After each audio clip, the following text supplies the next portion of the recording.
Get started with our opening prayer. Reverend Carter, you mind opening this up? Why, sure. Most wise and most high Father, Lord God, we are delighted to gather together this afternoon.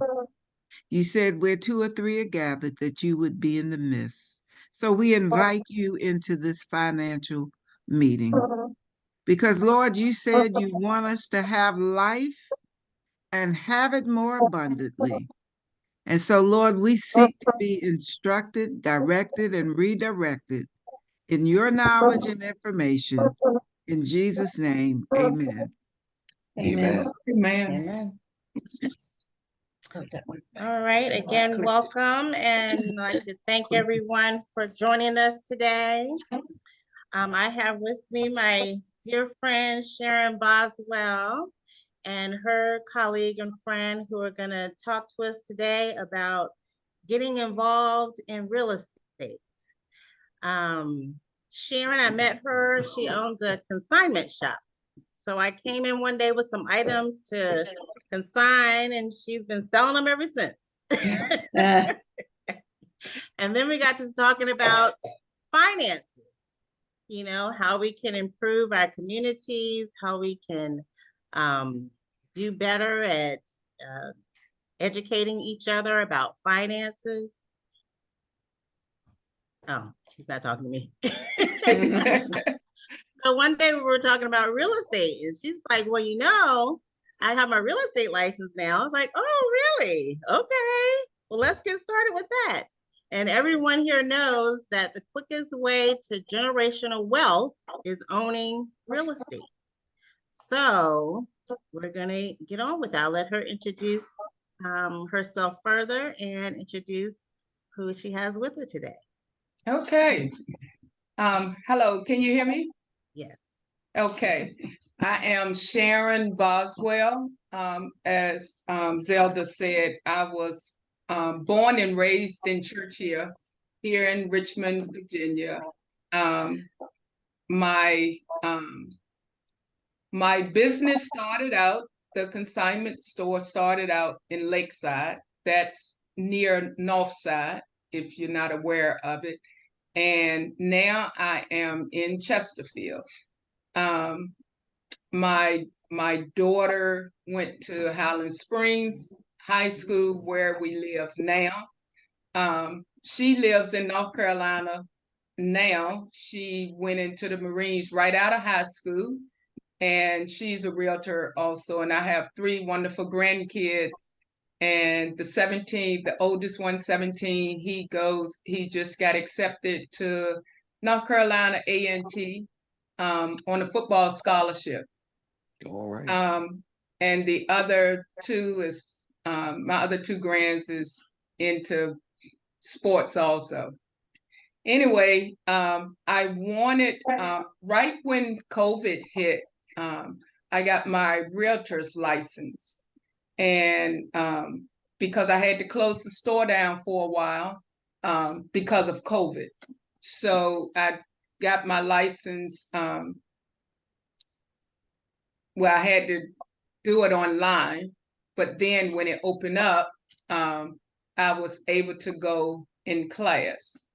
So I got my license, and I got my license.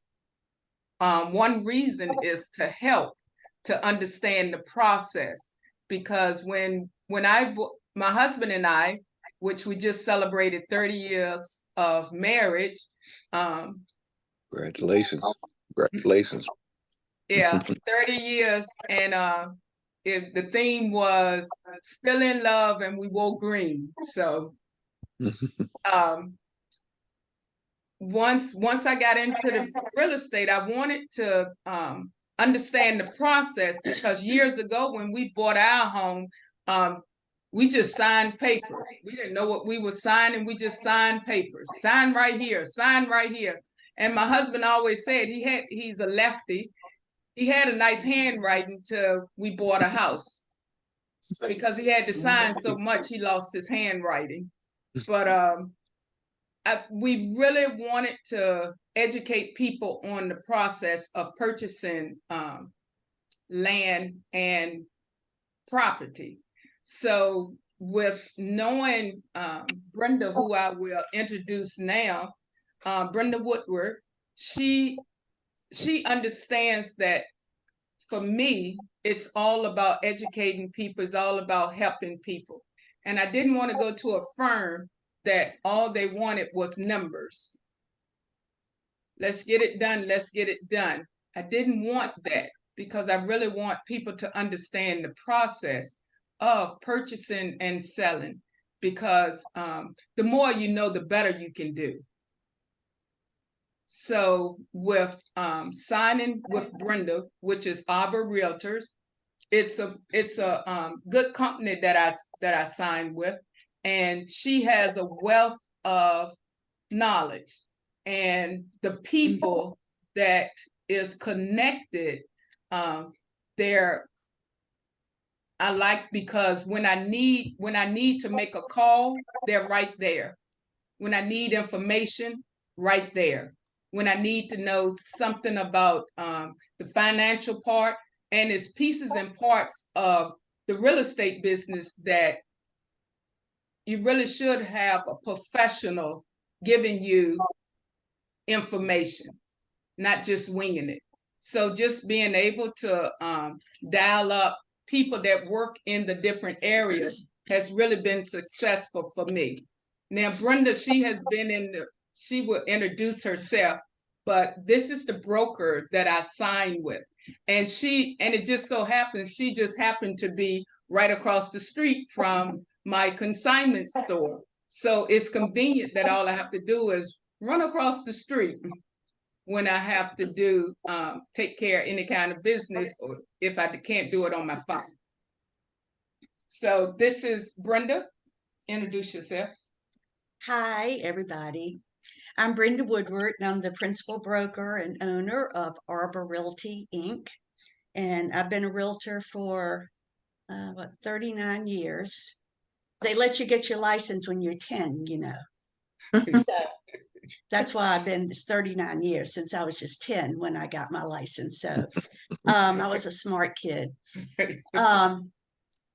I stayed in real estate and opened my own firm because of exactly the things that Sharon talked about. I'd been affiliated and associated with larger firms, and it was all about going around the room and what did you do this weekend and how many did you do? And, you know, frankly, I stay very, very busy, and I don't have time. Doesn't matter to me what somebody else did. And, you know, and I like to work at my own pace. And I did meet Sharon at her consignment store. She's right across the street.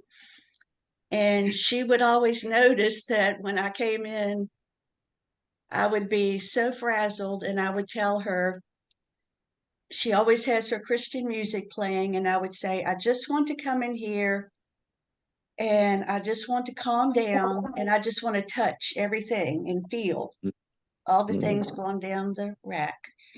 And so sometimes she would see me hurry in and she'd say, I know you're not here to buy anything. I said, no, I need to calm down. I just need to calm down. So we became friends during that. And then she got her real estate license, and I was just blessed to have somebody with her giving heart. I try to have a very giving heart and try to be very community oriented and do a lot of work with the homeless community and so forth.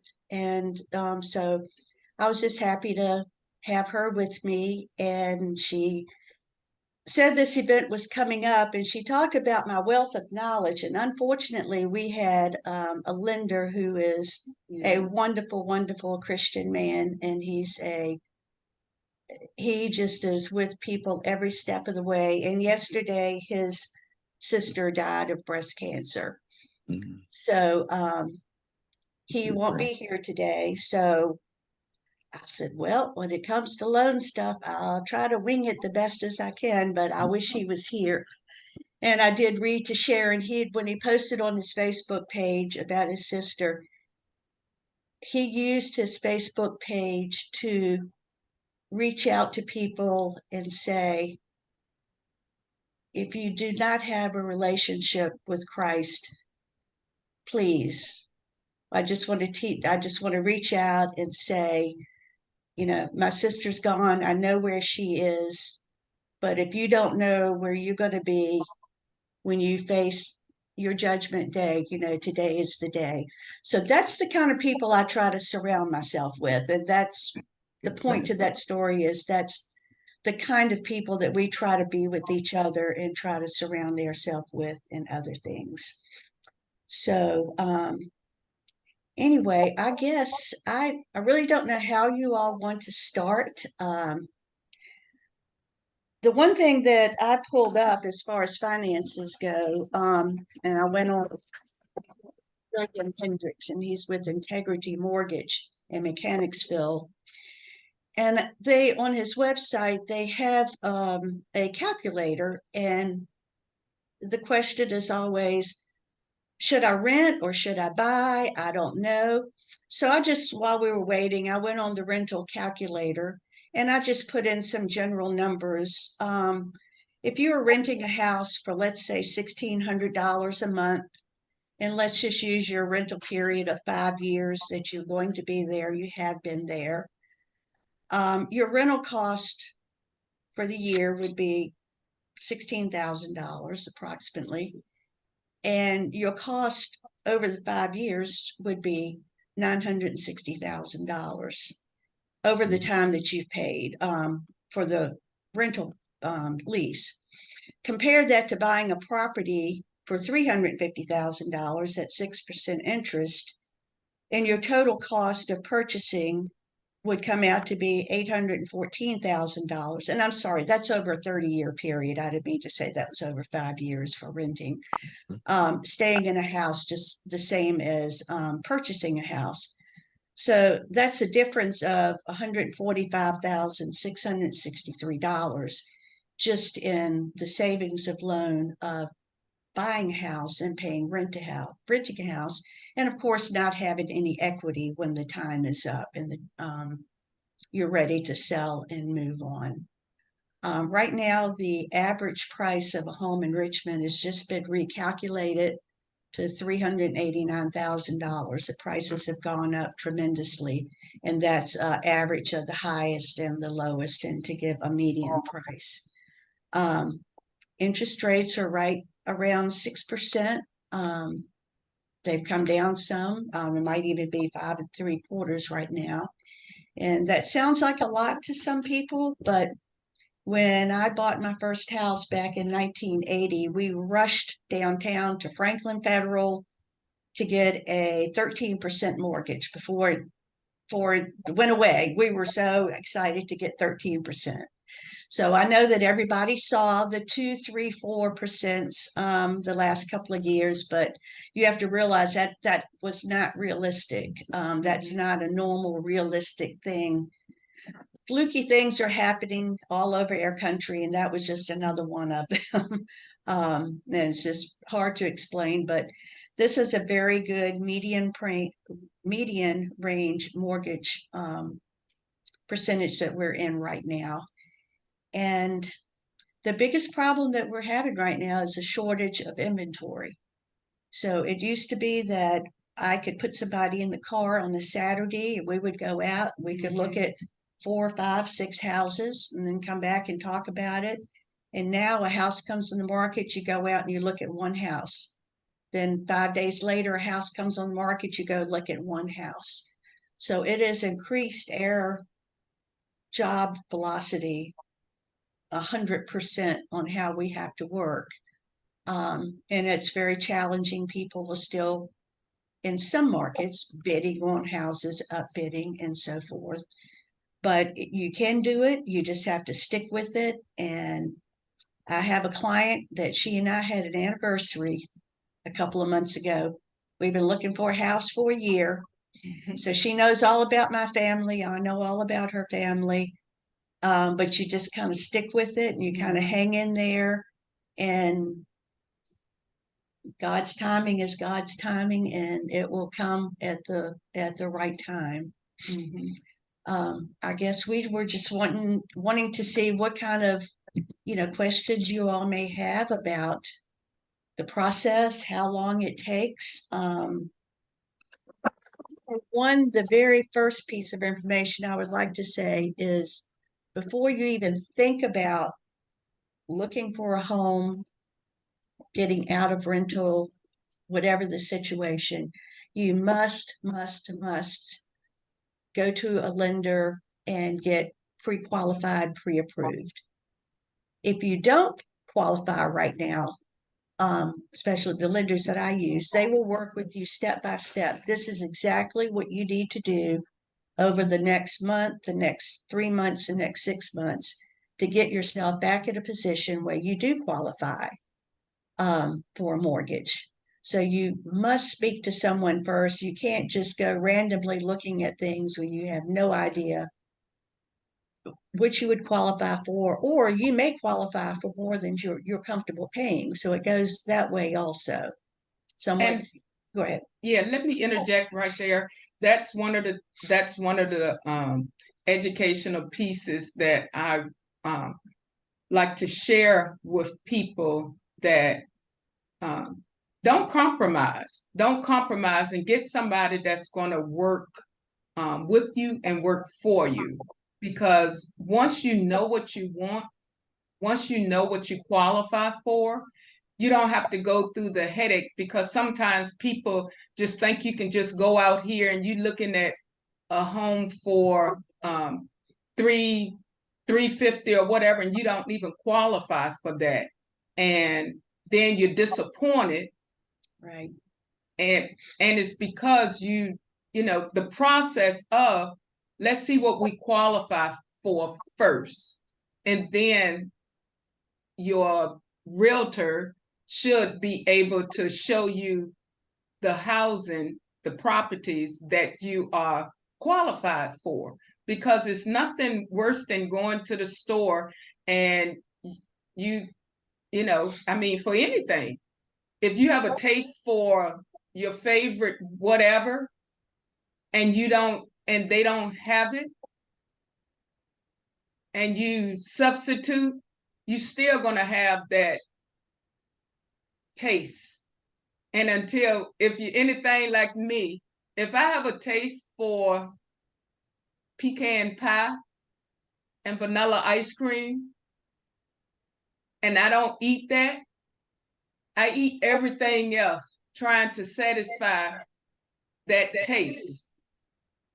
So that's why I say, don't compromise when you know what you want and you're working with people to help you make it happen.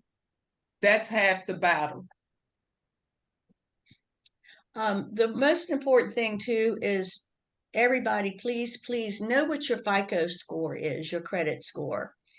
And you're entitled to, every year, you can go to freecreditreport.com, and you're entitled to one free credit report every year to show you where you stand.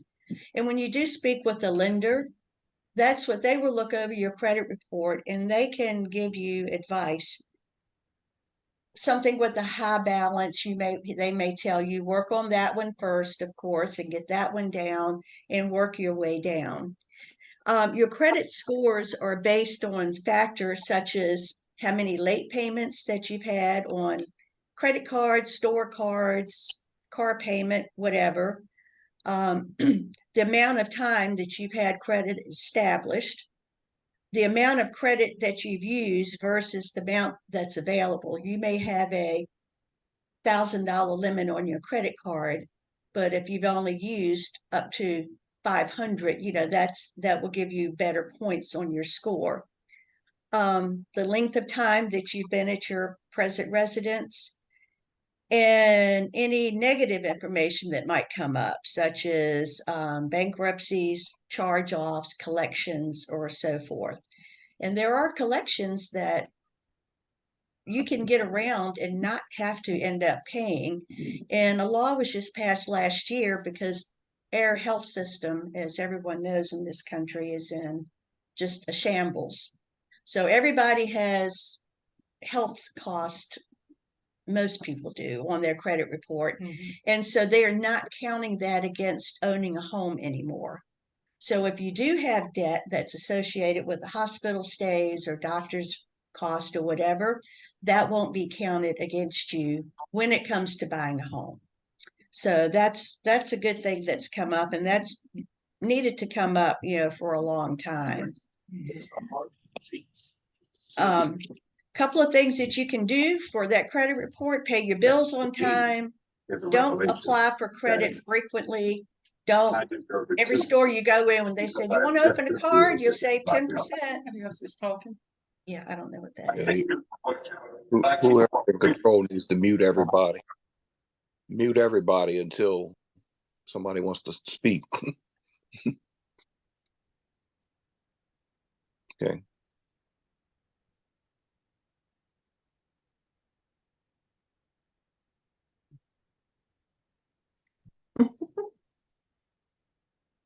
Wait a Hold minute. on, I You muted unmuted you by everybody. mistake. We'll get you unmuted Yeah. in a second. Yeah. We're amateurs, but we're doing our That's all best. right. That's all right. Yeah, I do a lot of these. So yeah, just mute everybody, whoever's in control, then let whoever's speaking, let them speak. So Okay, you can unmute now. yeah. You can unmute. One of them. Sorry about that. Sorry. I've got two computers going. Oh, I yeah, got we got the both. wrong mouse. Yeah, we got to have only one on. Otherwise, we get feedback. Okay. So, want to say something? You just muted again. Try to unmute the other one. Bottom. That's this. Right There here. we go. Right there in the corner. You do it.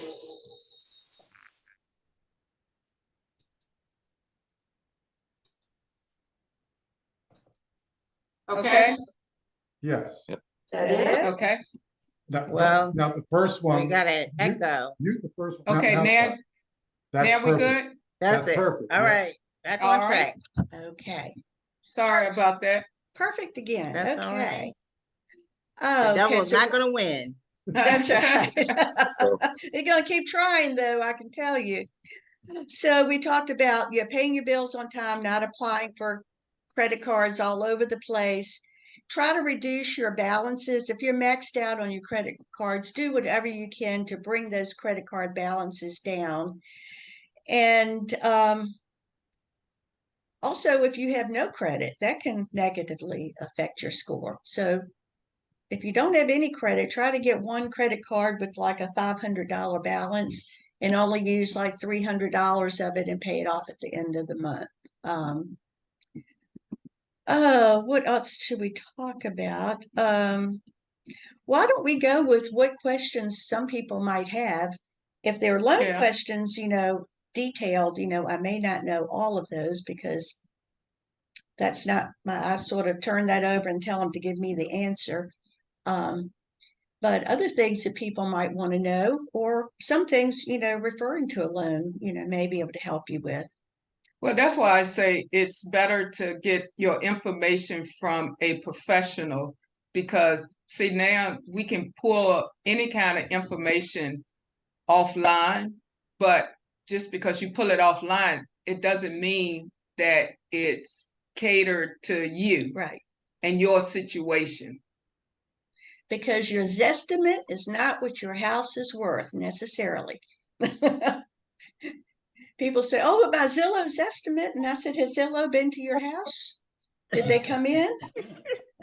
Do they know where Richmond, Virginia is? I don't Yeah, think you they do do. have to add things to Zillow You for it have to to, give an it's so accurate many, it's estimate. so many different Yeah. things that are variable that you can't take one. I mean, sections of the city, the same house in two different counties are different. Lots of things are different. Yeah. So, Okay, we always have a try- question. We have a hand raised. sure. Yeah, James, Yeah, I have a question more related to investing in real estate or buying a second home that can be used as a rental. Do you have any, I guess, good information on that process? And, even companies that might help with renovations, things along that line? Let's see what we need to do. No, this one.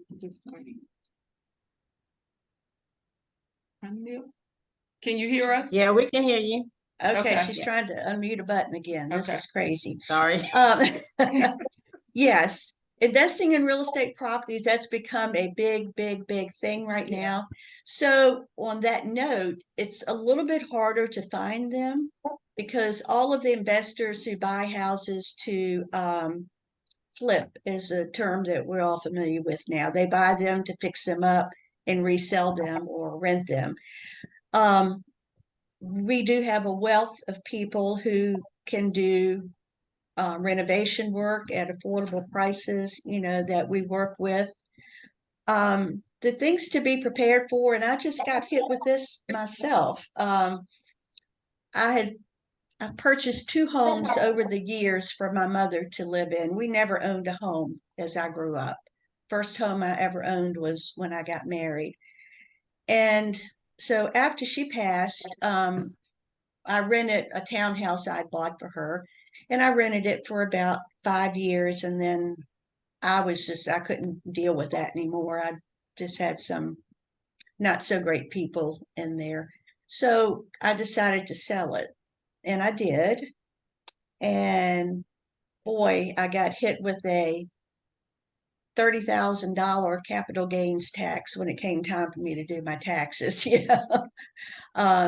So you do have to be prepared for things like that. It is a good investment.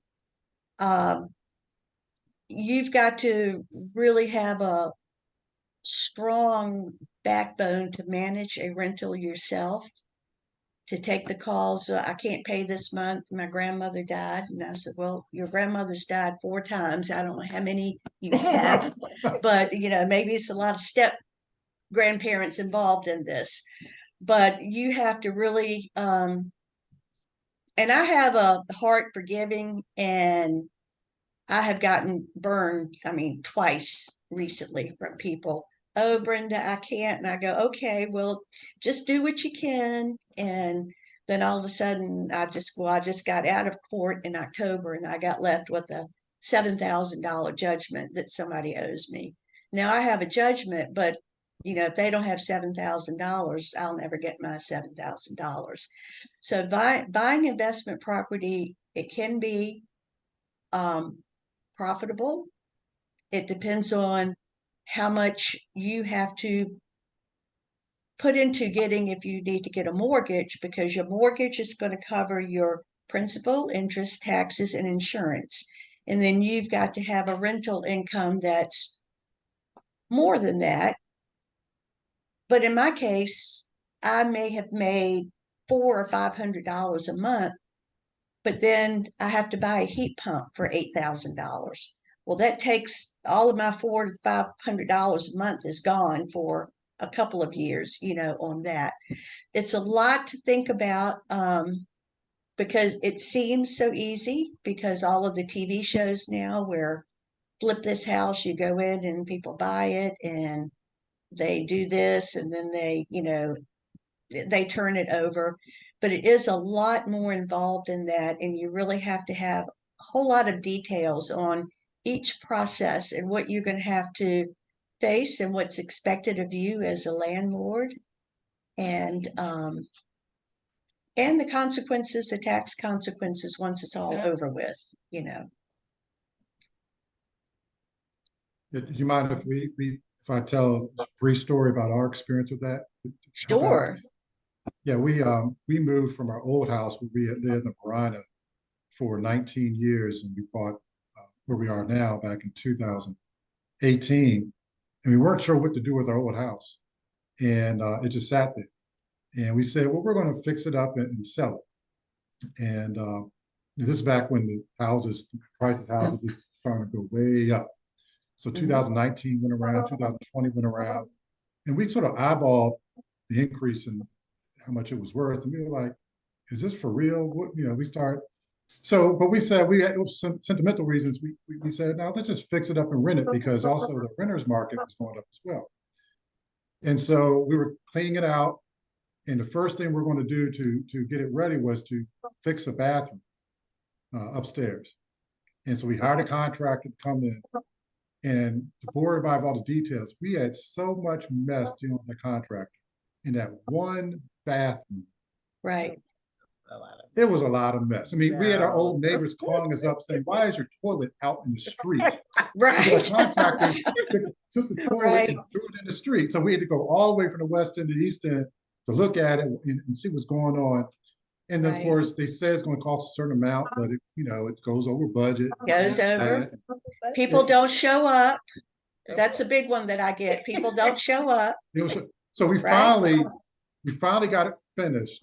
It looked great, but I know I was frustrated. I think Zelda wasn't No. frustrated, but I was. No. This guy just walks up. He's exaggerating. This guy just walks up and says, "Hey, I heard the house has been sitting out here for a while." And we just started talking. 15 minutes, we negotiated a price. And I was relieved because to fix the house up, we had to do a full project. Actually, he asked us, he was like, well, my uncle lives down the street and he told me to come down here because he noticed that y'all moved out, 2 years ago. And we were, at the house fixing some things. I think I was doing some yard work or something. And he said, is your house for sale? I'm like, no, it's not for sale. And then he was like, well, if I buy it for this amount, As is. That's what I was like. as is, when you sell it to Right. me, we were like, Okay. yes. Okay. You'll pay the closing costs. I said, "You will? All right." And then to talk to me about the We were capital like, gains. you want to buy this house for how much? Yeah. We learned about the capital gains because we moved in 2018. This is 2021.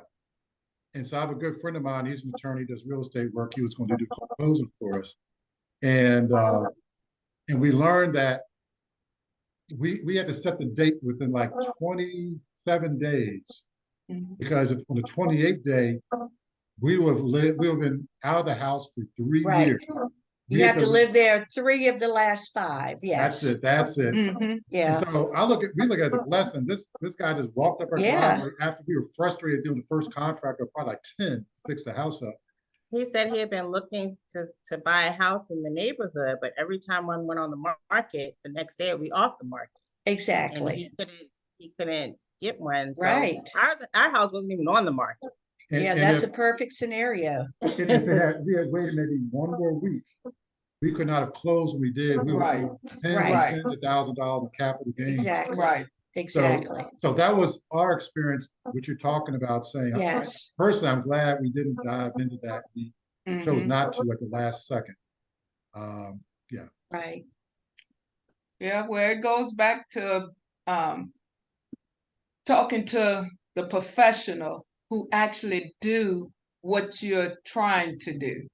In that case, it was your attorney Yeah. who Yeah. could advise you on that. Yes.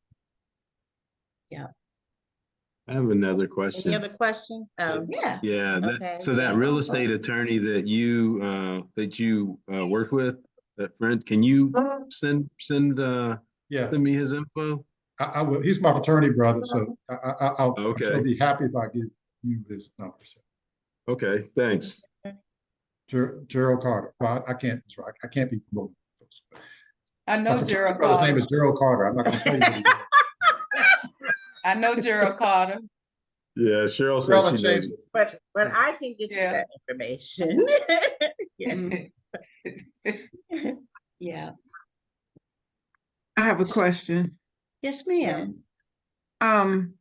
This is for you all. I don't know if I'm the only one, but I didn't hear what you said. If you actually sold the house to the guy, and if you did, what was the problem about capital gains?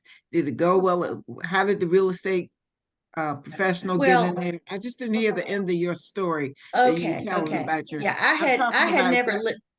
I'm Okay, I'm talking sorry. about I had Zelda never. Okay. and Randy.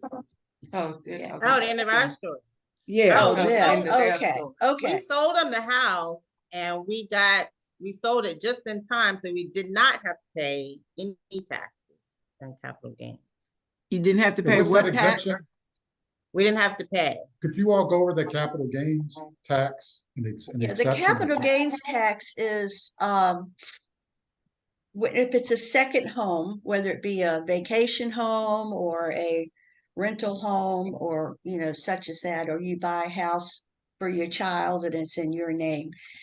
If you have not lived in that house for the last 3 years out of the last 5 years, that means you're an investor, So you have to pay gains on that house, what you bought it for versus what you sold it for, and then taking away any expenses that you put into it.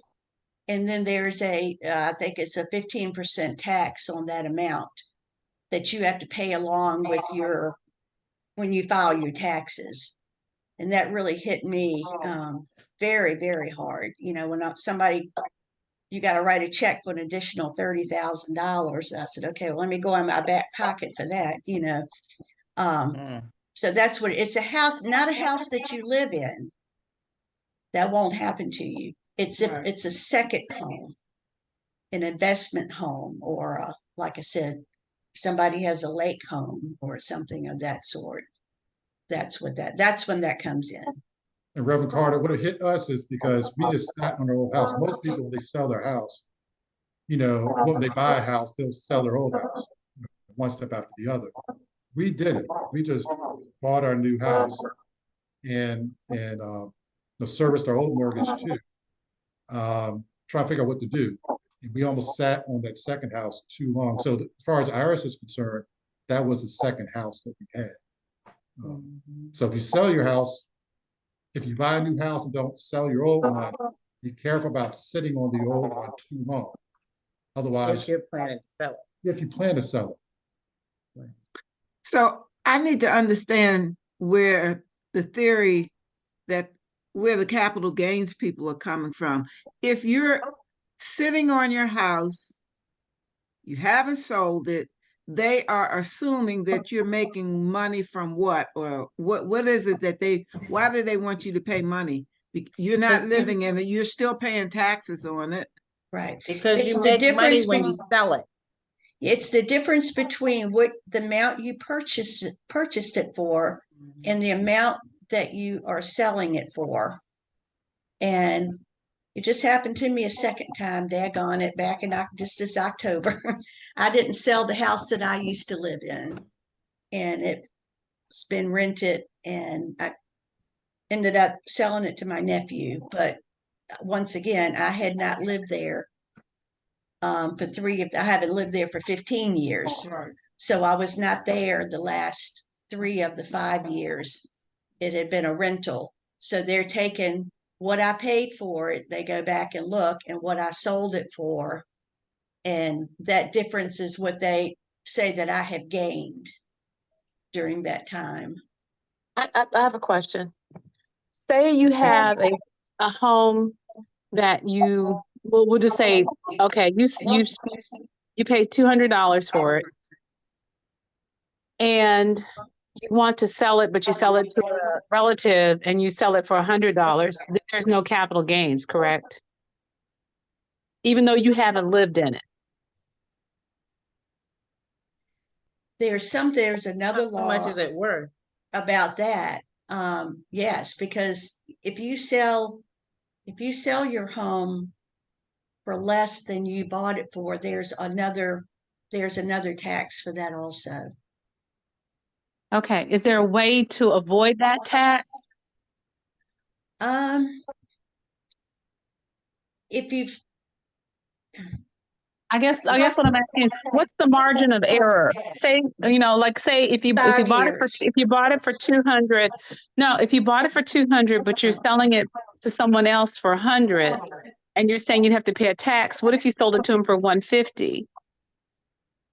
Right. Well, the difference comes in, and I don't think it's the same capital gains tax, but I know that if it's a house that you're living in.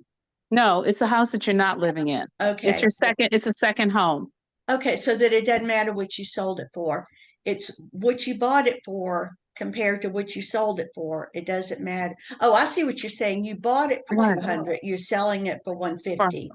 Yeah. Right. That See, so Yeah, because that's the, and then what if you decide after you've sold that house for 150, you decide to buy another home in the state, but it's more. That's, I guess, is that where you'd have to get a tax attorney involved?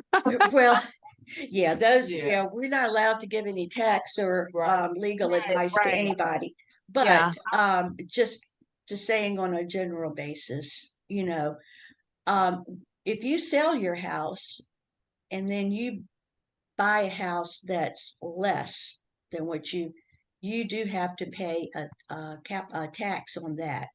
Now, it used to be you got a one-time, forgive me, one time that you didn't have to do it after you were 65 years old. But my tax accountant told me that they did away with that back in 2011. I didn't even know they'd done that long ago.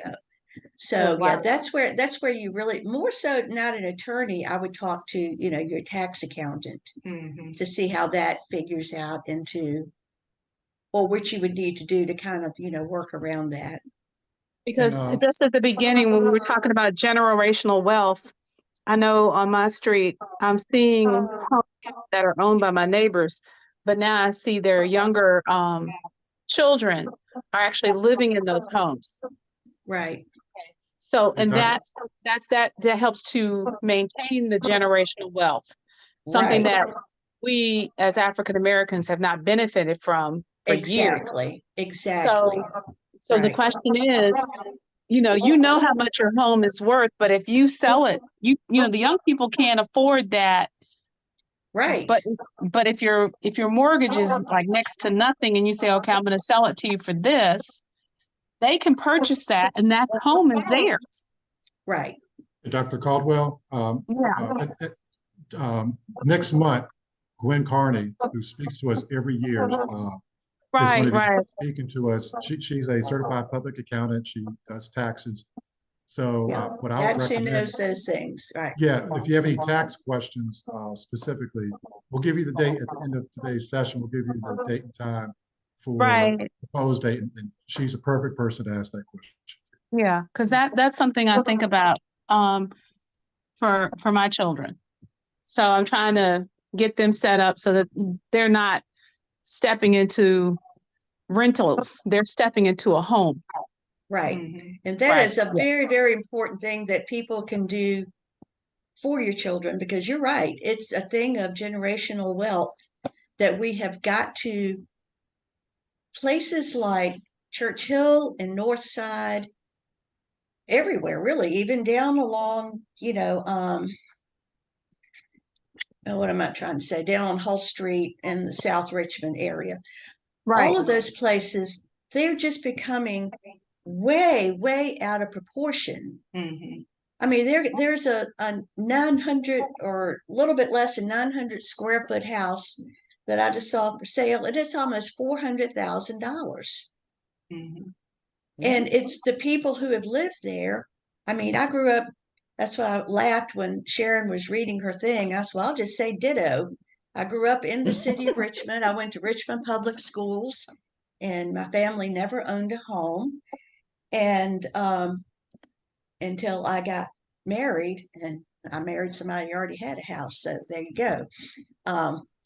So that's how that, started. But the generational housing is so important because people are getting priced out of neighborhoods, Mhm.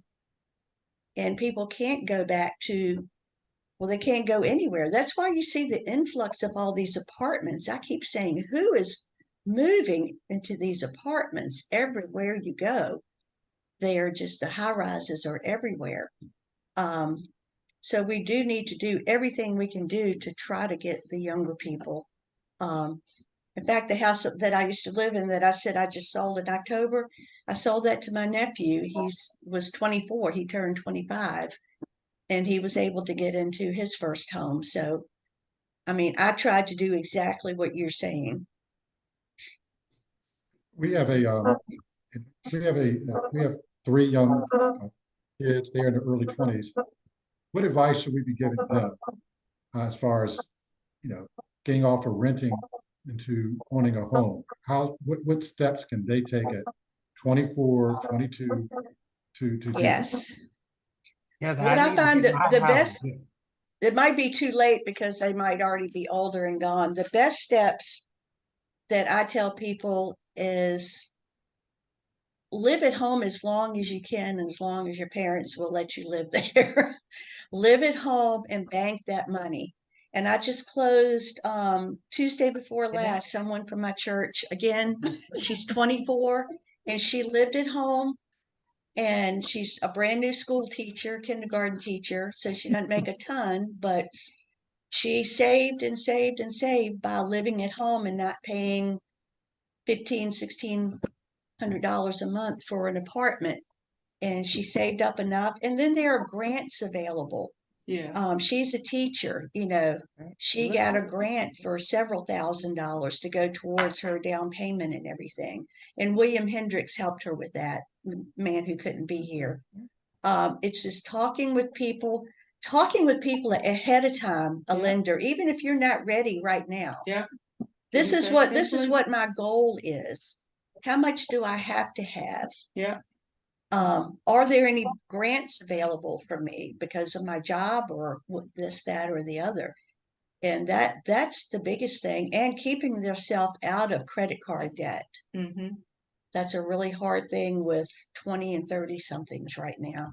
Everything is electronic. It's so easy to just swing that cell phone out in front of somebody and buy what you want, you know. It's so easy now that it can get out of control very quickly. Well, if you want to buy a house that's say $250,000, $300,000, how much do you have to bring to the table for down payment on that out of pocket? Well, and there's so many loans available. I mean, the young lady I was just speaking of, she was able to get a 5% down conventional loan because she had an excellent credit score. Mm-hmm. That's another thing. Which you have to have monetarily, and your credit and your interest rate can fluctuate due to what your credit score is. So she had an excellent credit score. She had saved money, and the house she bought was like what was it? We found her one only because I was willing to finish up this thing on Christmas Eve. That's the only reason she got it. I've written 4 other contracts for her that she didn't get, and I think nobody else wanted to work. And I said, I'm going to get this baby girl a house. So we did it, and I think she had to bring, I believe it was $17,000 she brought to the table for her closing cost and her down payment. And of course, that's her year's worth of prorated homeowners insurance and you know, that, and her prorated taxes, things like that. So that just is in my mind because it just happened week before last, and the numbers are still in my head. So it was a 5% down, and then her closing cost and on top of that. I got another question. So Yeah. when I was back in the day, and I know Zelda knows what that's like. When I was an intern and a resident, the builders had programs because back then interns and residents, we only made about 22,000 a year. Mm-hmm. That was gross. That was before taxes. And then after taxes was less than that.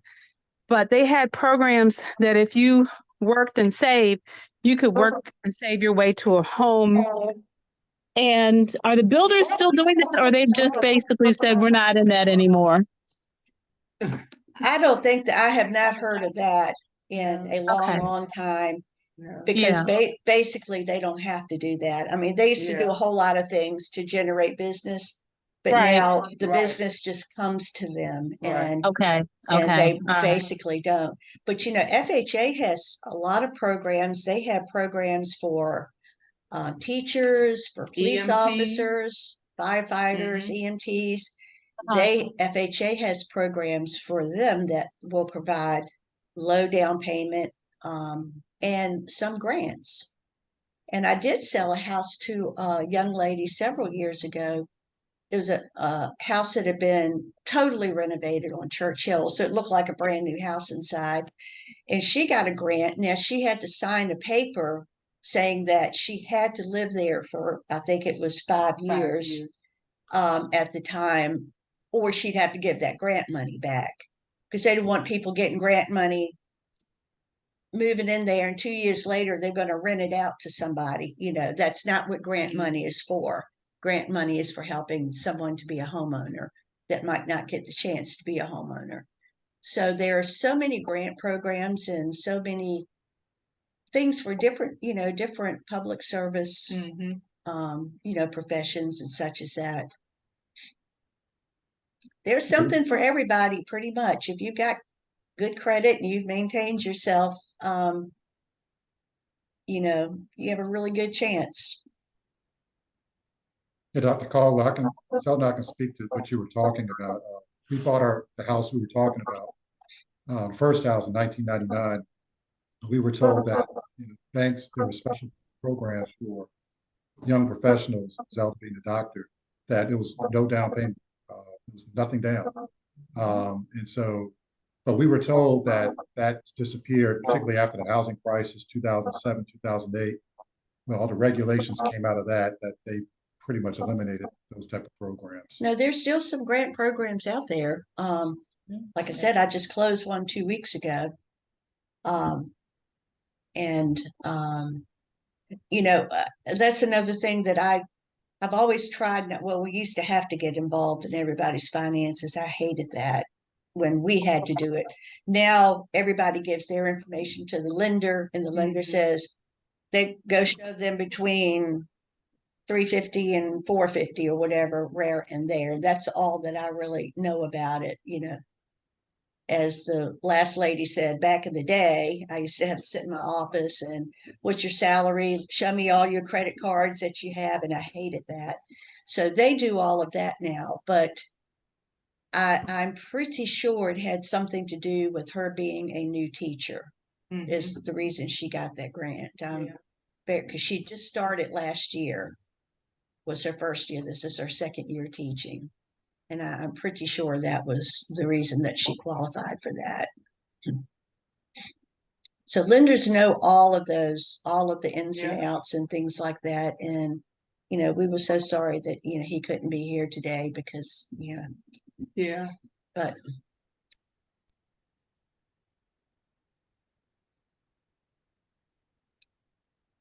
any other questions?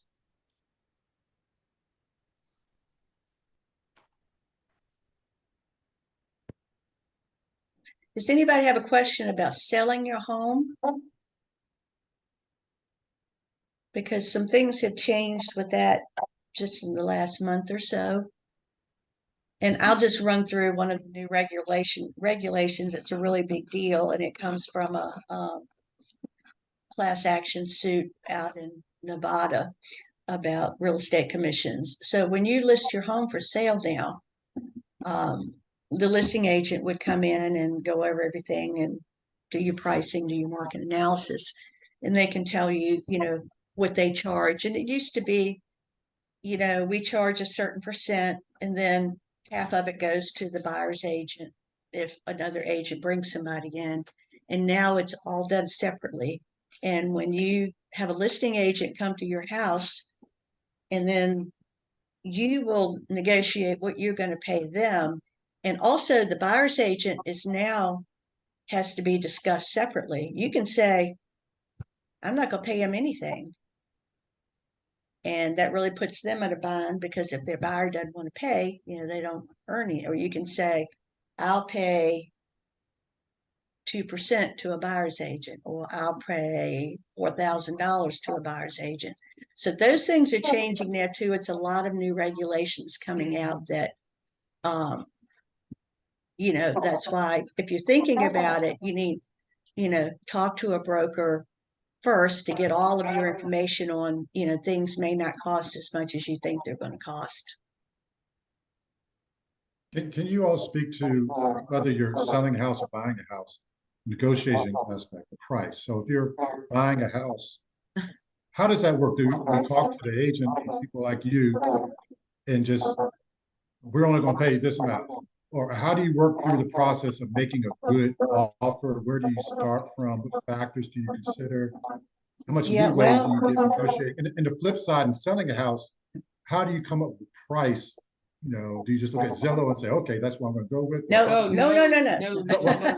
no, No, don't use your estimate. Yeah. No, we do the same thing that an appraiser does, because Mhm. you can ask $1 million for your house, Yeah. and I can come in and say, wow, I'm going to buy this house for Yeah. $1 million. And we go, yay. And then the appraiser comes and says, well, this house is only worth 700,000. Yeah. Well, then I can't get a loan for $1 million because the appraiser said your house is not worth it. So we work the same way as an appraiser. We go back, and an appraiser will use sales in your general area from the past 6 months. Mhm. If like no house is sold, they'll go back further and try to look. They use 6 months, and then you just do this one has this one has this. I have this, they don't have that. Mhm. It's a give and take thing, and we come up with a price. Now, it used to be a lot of negotiating went on, but in the past 3 years, there's pretty much, I can't say that now, because some people are now, I see coming through my email every day from realtors, price improvement, they call it, where they've lowered the price. Pretty much of the last few years, you don't get less than what it's listed for, and people are paying more just trying to get a house because there are no houses on the market, and people are just trying to get a house. So negotiation comes through the way that we work. Also, if you're a buyer, I do that same market analysis on the house that's listed Mhm.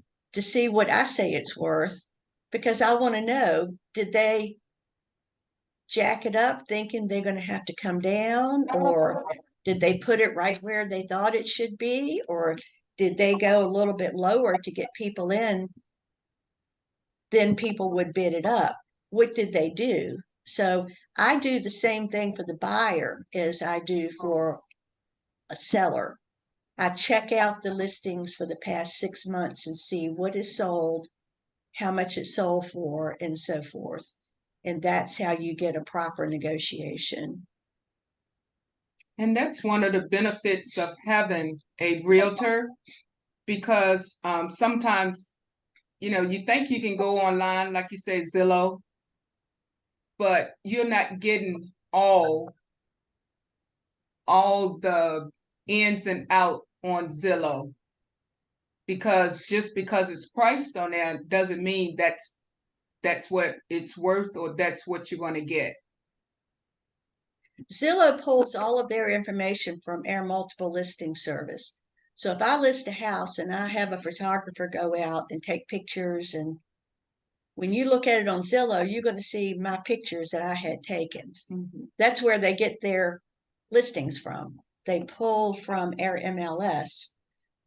But then it's when they're pricing, it just has to be a general sort of thing, because it's no local person here looking in, Hampton Park to see how many houses sold in the last 6 months that are 3,500 square feet or so forth.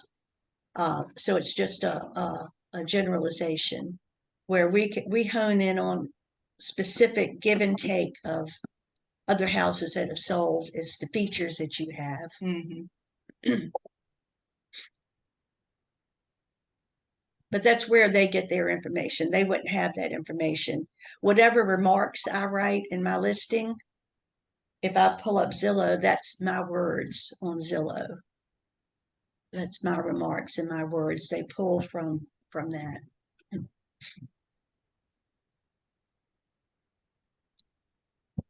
Any questions? Any other different areas of concern? Or While we're waiting, one question maybe people have is, how do agents get paid? Seller's agent, buyer's agent?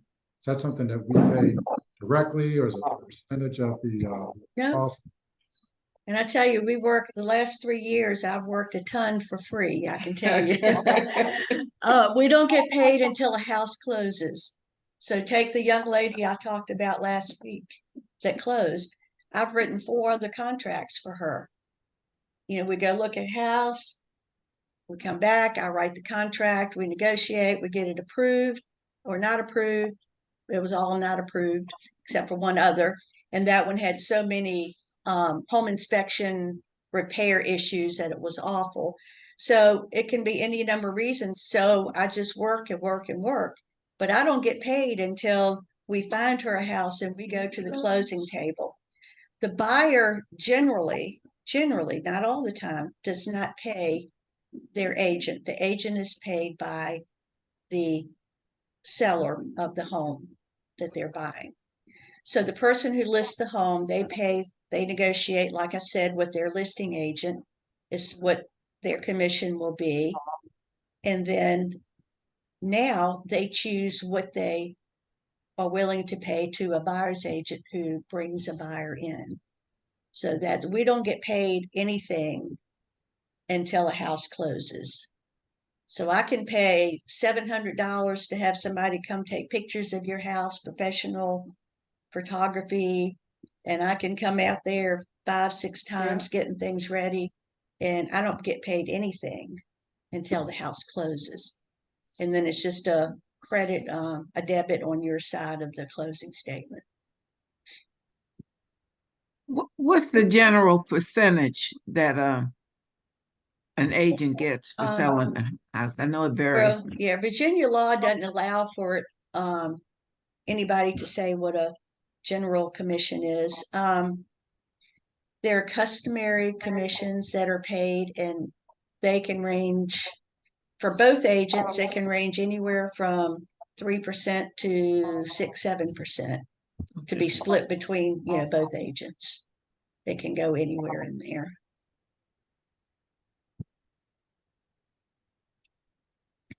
And that's of the sales price. Thanks. Mm-hmm.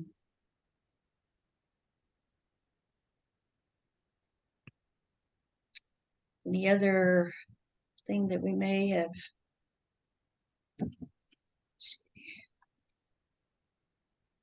Else I can think of. Anything else? Is there anyone on the call today who's interested in selling real estate, like becoming an agent?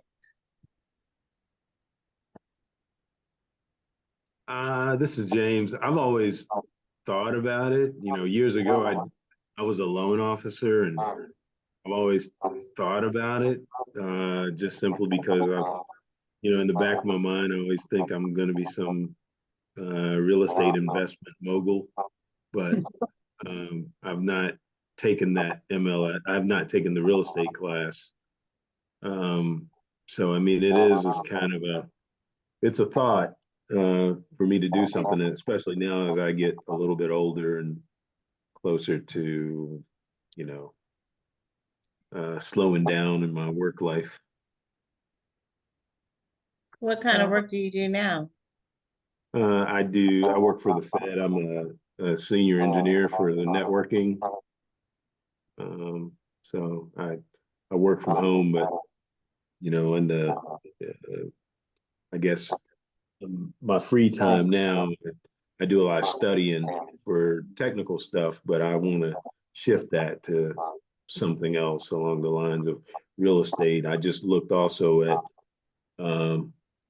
kind of in the trucking industry, they do brokers, and you can be a broker, kind of a middleman between the trucking agency, the trucking companies, and the companies that need goods moved. So I was actually looking at a course along those lines as well, but trying to just floating some ideas to start investigating, do my due diligence. So real I have estate to is say, one I of wouldn't call this slowing down if that's what you're looking for.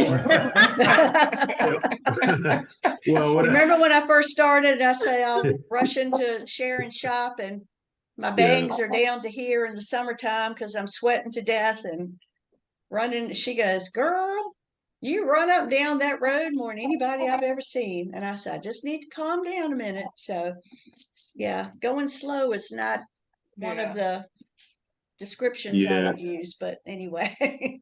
Yeah. Understand. Being an agent, to show those homes, that's something that you have to place those. You have to what you call it, allot times. So if you have customers that want to see homes showing times, we have to allot that times. And if it's 3 in a day, Yeah, Mhm. we have to set up a schedule online, and yeah, depending on the house, if it's a really popular house, low price house, they'll only give you 15 minutes. yeah, So you get 3 to 3:15, and somebody else is standing on the porch tapping yeah, their foot, while you're waiting on in you to there. come out. And so then you've got to schedule the next house. That's got to be, how long is it going to take me to drive there? Okay, the Yeah, 3:30 to 3:45. Right. It's quite hectic right now because of the low inventory. It can be quite hectic with that. And you do have to, you're not what's the word, master of your own time a lot of the times. In all of life, people want what they want it right now. The microwave is not quick enough anymore. You know, people want it faster than that. So, just another thing to deal with, but yeah. And sometimes when people call and they have time and they're ready to look at a home, but again, being a realtor, you know that you have to go and you have to look it up and schedule times. You can't just call and, oh, I seen a house on the corner. Can you take me over there? You have to look at it and schedule that time to see if it's available. Right, I understand. Yeah. So what are some of the other big challenges that you all face, as real estate professionals? like I said, my biggest one is working, and not getting paid. Working, and that's just been, the past couple of years have just been awful like that. And the customer that I talked about, I said we had an anniversary, and we did. During that time, I wrote 5 contracts for her. She didn't get any of them. She is a single lady and older lady, and had a certain level she couldn't go over. And every time we would put in a contract, somebody would go $20,000 over or something, and she wouldn't get it. And so we rode and rode and looked. And so that's a big challenge. And then just helping people to understand, when you go to apply for a loan or get pre-qualified, I get calls all the time from my clients. Brenda, they're asking me for such and such of a paper, and I've already given it to them twice. I said, well, you know what? They have the money and you need it, so you give it to them a third time, I guess. But they do require, tax returns, employment history, pay stubs, your IRA accounts and stuff. I mean, when it's a lot of paperwork to do a loan for you, the client, but if they ask for it, that's what it takes. And, you know, it's no whining because I already gave it to them and I don't know what they did with it. Well, me neither. So do it again.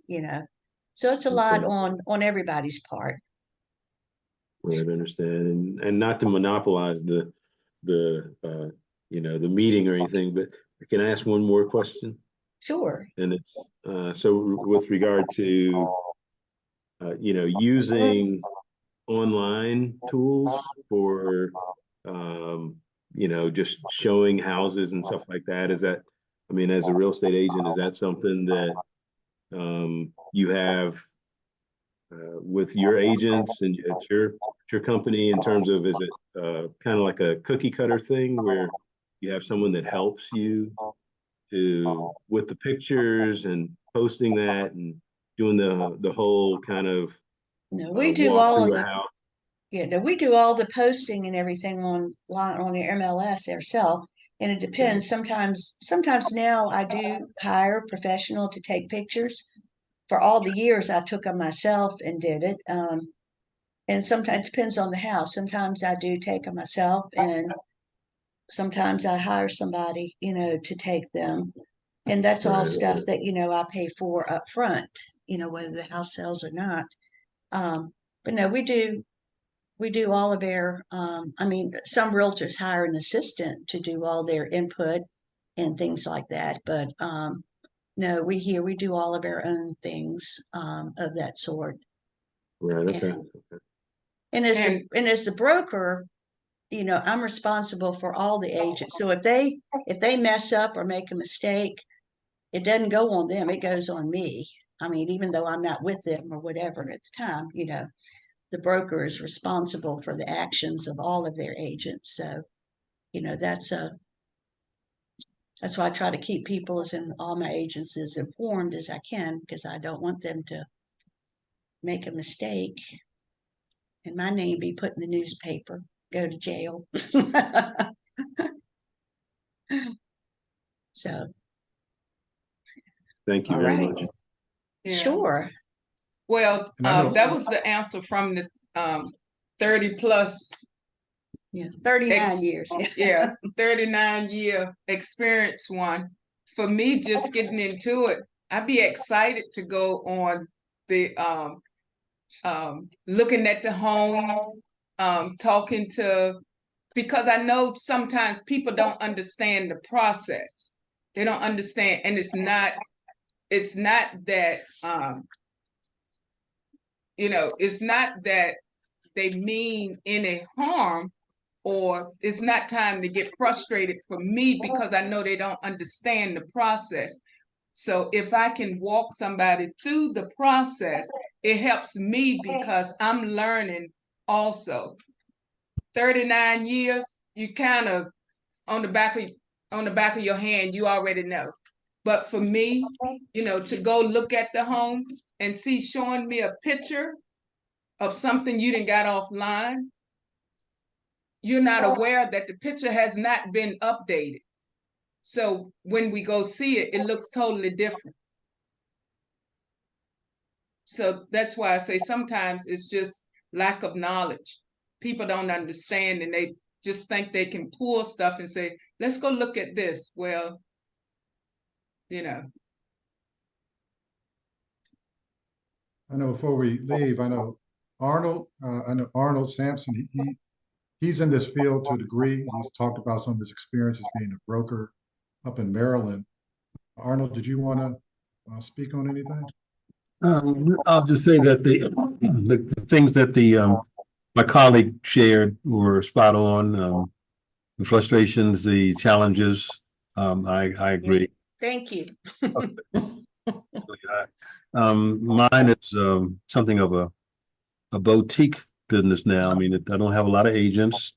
Never did have a whole lot, actually. I mean, I think maybe 10 or 12 when I was at the most. But managing agents is not a small matter, because they have their own personalities and their own egos, and making sure that they conform to the law is important, because, as she said, the broker is responsible for the actions of the agent and has to be accountable to the real estate commission. I'll just say that a fellow just passed away recently, and I kind of knew him, but we have a friend in common, and that's going to be speaking at his memorial service on Monday. And so kind of gave him some pointers, but this fella, who was 81 years old, got into real estate years ago, maybe 48 years ago, and he lucked out and came across a lawyer who, in essence, was a venture capitalist.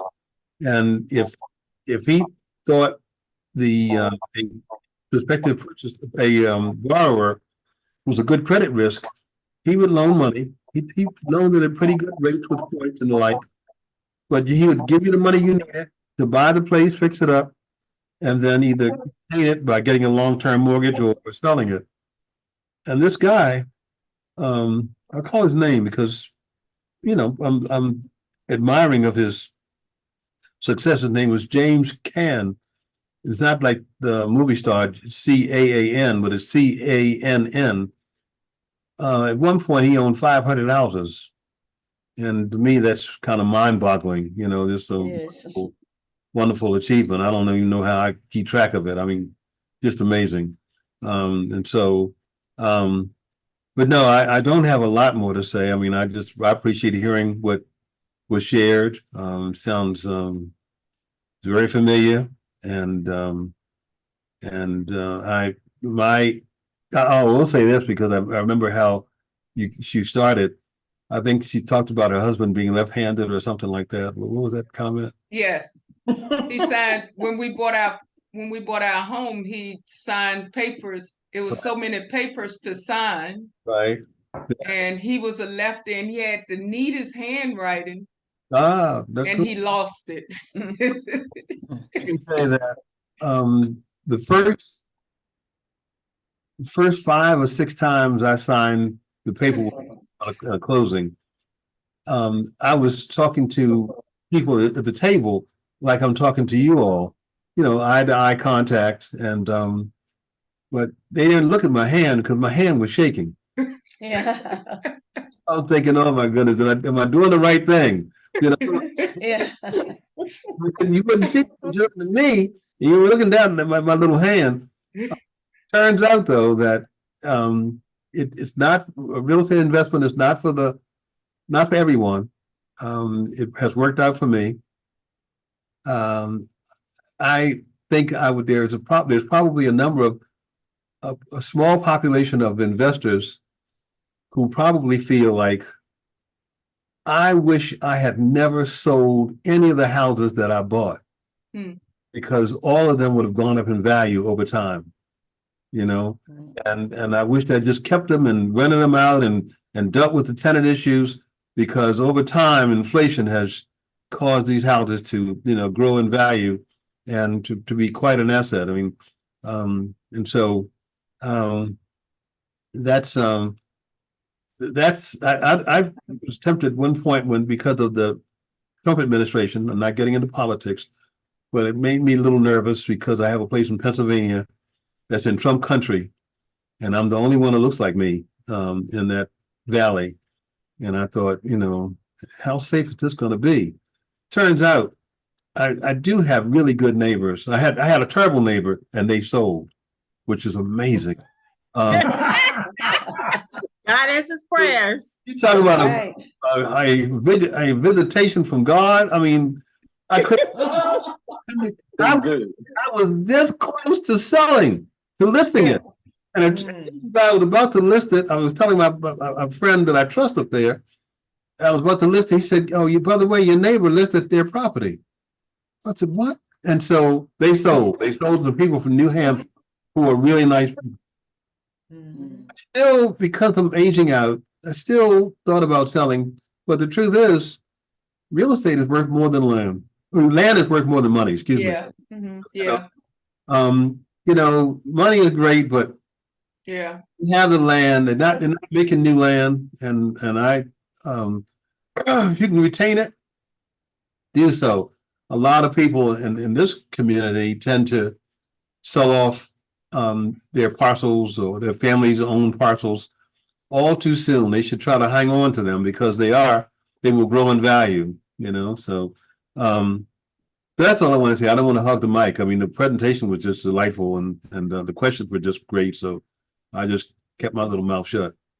Thank you. Actually, that was going to be my last question to send us off, is from all these experts here, do you all recommend real estate? But it sounds like you all are high on real estate. Oh, yeah, it's that's why Sharon chose to, she has another business, but and she calmed me down all those many times, and she still wanted to, I said, you still want to be like me? But anyway, and if you have a chance to visit her shop, her shop is called Peace Pieces. And she's wonderful. Right. We walk in, everything is so peaceful. There's music playing. It's a nice atmosphere. And sometimes I just go in there to chit chat and see how she's doing and what she's doing and get new ideas. But I put her address of the shop in the chat and the website. And for those of you who've always admired Mrs. West's eldest mother's hats, all of them are in her shop. All of them in her shop. So you go over there and get her. Okay. Yeah. Yep. Yeah. Once you can sell. I just like to say that I've been to that shop as well. You have. Oh, thank you. And I have some jewelry upstairs to prove it. Thank you. When Dr. Johnson sends you an invitation, one, you better show up, and no telling where it might be to, and it'll be interesting, whatever it is. And and I've shared with you all before that Arnold used to be my broker, and I love to tell the story how he helped me to buy 2 houses. The first house, I not only did I not put money down, but I got money back. He showed me how you could do that back in those days, however you did it. I had 2 houses. This is not a good story though. At that time, I had 2 houses, and I had a personal house. I don't even know why I brought this up. I went to California and I forgot that I owned one of the houses. How do you forget you own a house? But anyway, as he said, do not sell your property. Figure out something. I used to sell real estate, as I just said, and I never met a house that I didn't like. I was one room. I can figure out something to do with that house. And so to me, selling real estate was fun, but it's not really, really, really for me, because back in those days, you had to qualify your customers for the sale. I didn't like that part. And so I would line them up, you need to pay this bill off, and you need to pay that bill off, and we'll meet back in September. And you lined your people up so that you had somebody coming to you in September, October, whatever. And so if you're a person that likes details, this might be the business for you, because it is about details. And back in those days, you went and looked at the house. I did anyway, first, so that I knew what I was selling. I'm rambling because it was something important I had to say, but I can't remember. Too old. Bye. It'll come to you at 2 a.m. And also, before we leave, I just want to acknowledge our young track athlete, Hunter Ford, is joined us. And I'm blessed, Hunter. This is the 2nd month in a row that you joined us. And your mother. He's going to be rich. Yeah. And I've had talked to him. He's trying to figure out what to do in life. So I'm sure he's been listening about. He just turned 18 and about to go off to college soon. And your mother was bragging about you earlier. So which college? She's always doing that. She's always which college? Morehouse, Okay. Georgia. Yes, ma'am.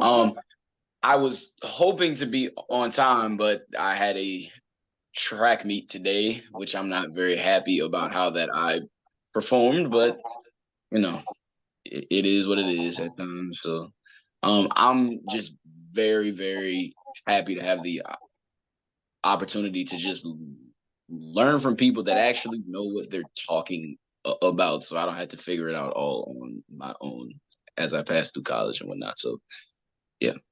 Thank you so much. Hunter, he lived across the street at our old house, so I'm sure he saw us move out and wondered what's going on with the house across the street.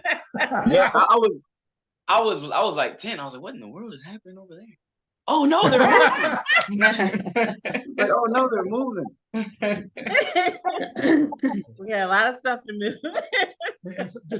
And so what did you run today? What race did you run? I ran the 500 and I did long jump and triple jump. But, oh wow. Okay. Yeah. You'll get better. Yeah. But it's tiring, and then with the IB program, I just have a lot of work and projects to do, so I'm very tired. But yeah. Okay. Well, he goes to Henrico High School, so he's green and gold. Yeah. Can I say what I was meant to say? Oh, you remember now? Okay. Yeah. I suspect some of you tuned in today because you were thinking about maybe possibly investing and flipping houses. That's has been the big thing. And I just wanted to say that's a story that it's harder than it sounds. So I suggest if you live somewhere, see what it's about really is finding that one needle in a haystack. So if you live across the street from a house that's been sitting there forever and nobody can find them, and you happen to know their cousin and their grandmother and everything else, and you can get that house. See, it's about that one house, the worst house on the best block. But it doesn't even matter about that. If you can find that one house that can be sold, and if you want to flip it, fix it up or whatever you want to do, there are they have what they call soft money and hard money. And that hard money is if you don't know what you're doing, you can lose your money flipping. I'm telling you now, get some information, because that hard money is money that they'll lend you the money, but if you don't have it sold by X amount of time, that interest rate is so high, it's going really fast, and you can end up losing a lot of money that you have put into the house. That's why you see a lot of houses that are for sale that investors have started working on and could not complete because of the money. But it's a good deal if it's a good deal. If you don't know what you're doing, and not everybody on here, but many of us are old, and so we already know the loan process. And part of that loan process, you have to fill in the spaces. If you haven't lived a Ozzie Harriet life, and you got 6 years that you can't account for while you weren't working or whatever, you have to have your story straight and clear for the bankers. I'm finished. Thank you, Reverend Carter. Okay, well, we thank you all for having us here again. Please, whatever you do, because we are some smart people, and we also have Google. Do you want to give out your contact information? All I say is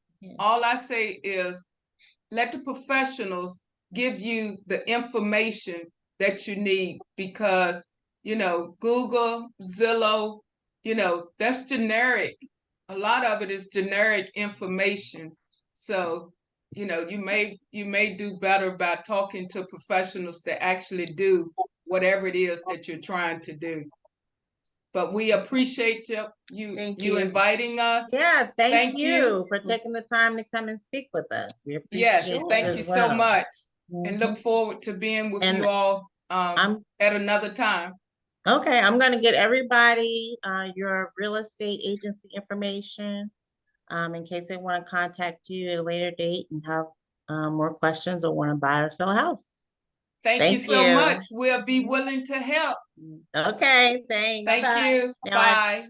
Our next, before we leave, our next Zoom will be February 24th at 11 a.m., right?